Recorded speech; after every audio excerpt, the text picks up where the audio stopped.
অচিরেই দেশটা তারেক রহমান বাংলাদেশে আসবেন এবং বাংলাদেশে এসে এদেশের গণতান্ত্রিক মানুষকে সাথে নিয়ে একটি আন্দোলন হবে, যে আন্দোলনের মধ্য দিয়ে দুর্বারভাবে এই সরকার ভেসে যাবে। এই সরকারকে আমাদের পার্শ্ববর্তী দেশ দাদাবাবুরাও আর টিকাতে পারবে না। আজকে দাদাবাবুরা বাংলাদেশের গণতন্ত্র এবং বাংলাদেশের মানুষের সাথে যে প্রতারণা করেছে, বেইমানি করেছে, এদেশের মানুষ এখন সিদ্ধান্ত নিয়েছে ভারতের যে সকল পণ্য, সেই পণ্যকে বর্জন করার। আধিপত্যবাদ থেকে বাংলাদেশকে মুক্ত করার জন্য, বাংলাদেশের মানুষকে মুক্ত করার জন্য ভারতীয় আধিপত্যবাদের বিরুদ্ধে আমাদের লড়াই করতে হবে। আমরা জানি না আমাদের এই লড়াইয়ের পরিণতি কি হয়, কিন্তু অস্তিত্ব রক্ষার জন্য এই লড়াই চালিয়ে যেতে হবে। বন্ধুগণ, ফেসবুক, ইউটিউব, গুগলের কল্যাণে অনেক তথ্য আপনাদের হাতের নাগালের কাছে। কিছুদিন আগে বাংলাদেশের পররাষ্ট্র সচিব, এই শেখ হাসিনার সরকারের পররাষ্ট্র সচিব ছিলেন, তিনি বলেছেন বাংলাদেশের বিভিন্ন নিয়োগ এবং প্রার্থিতায় ভারতের হস্তক্ষেপ থাকে। শেখ হাসিনার সাবেক পররাষ্ট্র সচিব এই কথা বলেছেন। হোয়াইট হাউস এবং স্টেট ডিপার্টমেন্ট থেকে পরিষ্কার করে বলে দিয়েছে 8 তারিখের স্টেটমেন্ট আমরা ফলো করি। এই নির্বাচন স্বচ্ছ ছিল না, এই নির্বাচন সুষ্ঠু ছিল না এবং এই নির্বাচনকে আমরা অংশগ্রহণমূলক মনে করি না। পশ্চিমা বিশ্বের কোন গণতান্ত্রিক সরকার এই আওয়ামী দখলদারদের সাথে দেখা করবার কোন ইচ্ছা পোষণ করেন নাই। এবং দ্বিতীয়ত দেখেন কিভাবে ভিয়েনা কনভেনশনের ব্যাখ্যাও ঘটিয়ে হোস্ট কান্ট্রি হিসেবে বারবার বিদেশি রাষ্ট্রদূতদেরকে বাধ্য করা হচ্ছে চায়ের দাওয়াতে এসে দেখা করতে। আপনাদের মাধ্যমে আমরা দেশবাসীকে বলতে চাই, পশ্চিমা বিশ্বের কোন গণতান্ত্রিক সরকার এই আওয়ামী দখলদারদের সাথে দেখা করবার কোন ইচ্ছা পোষণ করেন নাই। দর্শক শ্রোতা, তারেক রহমান বাংলাদেশে আসতেছে। সুপ্রিয় দর্শক, আপনারা অনেকে হয়তো অবাক হয়ে গেছেন কথাটি শুনে। আজকের ভিডিওটি কন্টিনিউ দেখলে বুঝতে পারবেন যে বাংলাদেশের রাজনীতিক নিয়ে বাংলাদেশের অবস্থান এখন কোথায় আসছে, বাংলাদেশে কবে তারেক রহমান আসতেছে, সম্পূর্ণ তথ্যগুলো আজকের এই ভিডিওতে রয়েছে। অবশ্যই প্রমাণ সহকারে দেখবেন সেই ভিডিওটি। দর্শক শ্রোতা, এদিকে নির্বাচনকে বর্জন করে গণতন্ত্রের পক্ষে গণস্বাক্ষর করেছেন বিএনপি নেতাকর্মীরা। সুপ্রিয় দর্শক শ্রোতা, অত্যন্ত গুরুত্বপূর্ণ হতে যাচ্ছে আজকের এই ভিডিওটি, কেউ স্কিপ করে যাবেন না। সুপ্রিয় দর্শক, এদিকে বিপি নূর বলেছেন যে আমরা জানি এর পরিণতি কি হতে পারে। যেমন নির্বাচনের আগে আপনারা দেখেছেন বিএনপি সমস্ত নেতাকর্মীদেরকে গ্রেপ্তার করেছে, আবারও মাননীয় প্রধানমন্ত্রী শেখ হাসিনা সরকার গঠন করেছেন। এখন আমাদের কি অবস্থা হতে পারে সেই বিষয়টি মাথায় নিয়ে, সেই কথাটি জেনে যে তাদের পরিণতি খারাপ হতে পারে, সেই কথাটি বিবেচনা মাথায় রেখে রাস্তায় নেমেছে বিপি নূর।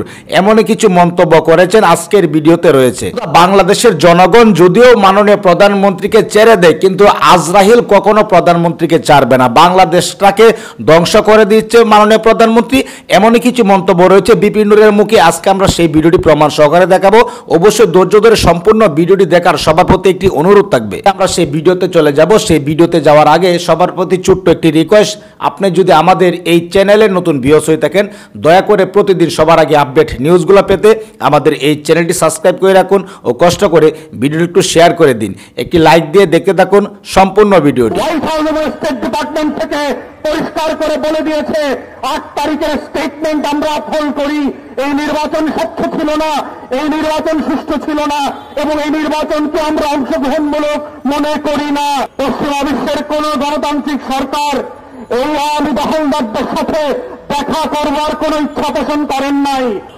এবং দ্বিতীয়ত দেখেন কিভাবে ভিয়েনা কনভেনশনের ব্যাখ্যাও ঘটিয়ে হোস্ট কান্ট্রি হিসেবে বারবার বিদেশি রাষ্ট্রদূতদেরকে বাধ্য করা হচ্ছে চায়ের দাওয়াতে এসে দেখা করতে। আপনাদের মাধ্যমে আমরা দেশবাসীকে বলতে চাই, পশ্চিমা বিশ্বের কোন গণতান্ত্রিক সরকার এই আওয়ামী দখলদারদের সাথে দেখা করবার কোন ইচ্ছা পোষণ করেন নাই, বরং হোস্ট কান্ট্রি হিসেবে ভিয়েনা কনভেনশন লঙ্ঘন করে তারা প্রত্যেকটা অ্যাম্বাসেডরকে প্রাইম মিনিস্টার এবং ফরেন মিনিস্টারের প্রটোকলে চা খাওয়ার জন্য আসতে বাধ্য করছে এবং এই বাধ্য করবার মধ্য দিয়ে ছবি তুলে তারা দেশবাসীকে বলার চেষ্টা করছে যে এভরিথিং ইজ অলরাইট।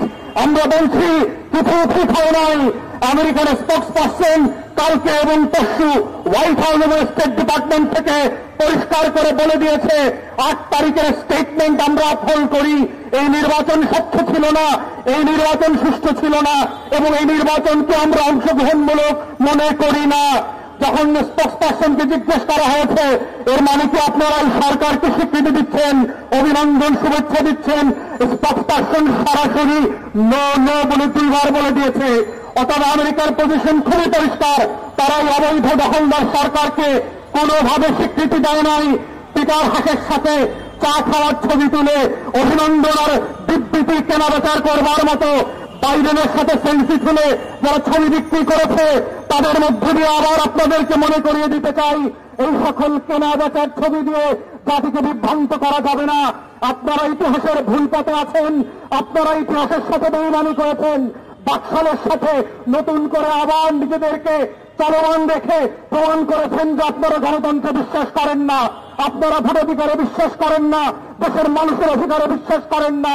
ইনফ্যাক্ট আপনারা এই দেশের 20 কোটি মানুষকে মানুষ মনে করেন না, পশু পাখি মনে করেন বলেই তাদের ভোটের অধিকার পর্যন্ত কেড়ে নিয়েছেন, চাল ডালের অধিকার কেড়ে নিয়েছেন, গরুর গোশত খাওয়ার অধিকার কেড়ে নিয়েছেন, সস্তা পেঁয়াজ খাওয়ার অধিকার কেড়ে নিয়েছেন। তারেক রহমান বাংলাদেশে আসবেন এবং বাংলাদেশে এসে এদেশের গণতান্ত্রিক মানুষকে সাথে নিয়ে একটি আন্দোলন হবে, যে এই আন্দোলনের মধ্য দিয়ে দুর্বারভাবে এই সরকার ভেসে যাবে।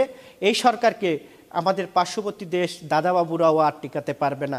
আজকে দাদাবাবুরা বাংলাদেশের গণতন্ত্র এবং বাংলাদেশের মানুষের সাথে যেই প্রতারণা করেছে, বেইমানি করেছে, এদেশের মানুষ এখন সিদ্ধান্ত নিয়েছে ভারতের যেই সকল পণ্য সেই পণ্যকে বর্জন করার।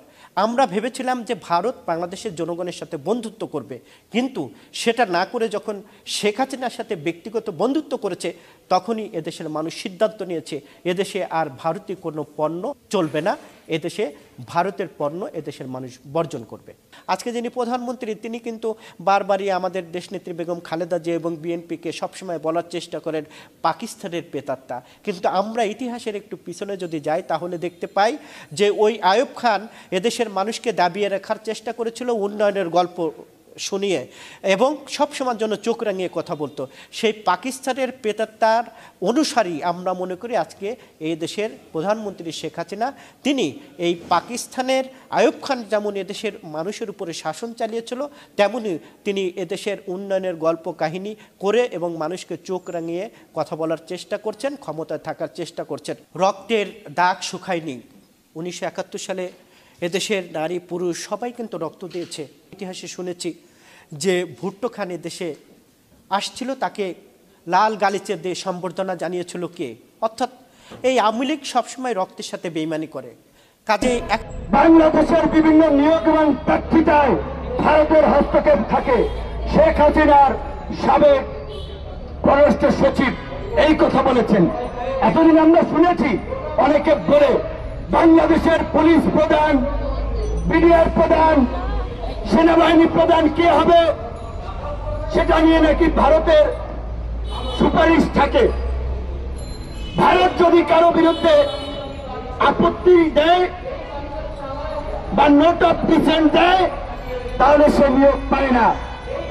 এটা তো শেখ হাসিনাও পরিষ্কার করেছিল ভারত সফর করে, যে ভারতকে যা দিয়েছি আজীবন মনে রাখবে। আজকে স্বাধীনতা সার্বভৌমত্বের জন্য পরিষ্কার ভাবে চলো, আমার সেনাবাহিনী নিয়ন্ত্রণ করছে ভারত, আমার পুলিশ বাহিনী নিয়ন্ত্রণ করছে ভারত, আমার দেশের গণমাধ্যম নিয়ন্ত্রণ করছে ভারত, আমার দেশের রাজনীতি নিয়ন্ত্রণ করছে ভারত, আমার দেশের বাণিজ্য নিয়ন্ত্রণ করছে ভারত। আমাদেরকে দলদাস বানিয়ে শেখ হাসিনাকে লেনদুপ দর্জি বানিয়ে আজকে বাংলাদেশের সমস্ত সেক্টর নিয়ন্ত্রণ করছে ভারত। তাই আজকে বাংলাদেশের গণতন্ত্রকামী জনগণ যারা ভারতীয় পণ্যবাহী কবে ডাক দিয়েছে, ভারত বর্জনের ডাক দিয়েছে, আমরা তাদের প্রতি সংহতি রেখে আমরা জনগণকে ভারতীয় পণ্য বর্জন করার আহ্বান জানাচ্ছি, ভারত ছাড়ো আন্দোলন শুরু করার আহ্বান জানাচ্ছি। আপনাদের এটা কি মাথায় আসে না? দর্শক শ্রোতা ও আমার কলেজের ভাই বোনেরা, আপনারা সেই ভিডিওটি দেখতে পারলেন। সেই ভিডিওটি দেখার পর যদি আপনার মনে কোনো মন্তব্য থাকে অবশ্যই কমেন্টস করে জানিয়ে দিবেন। দয়া করে ভিডিওটি শেয়ার করে দিবেন। সবাই ভালো থাকুন, সুস্থ থাকুন। দেখা হবে আবারও পরবর্তী নতুন একটি আপডেট নিউজ নিয়ে। আল্লাহ হাফেজ।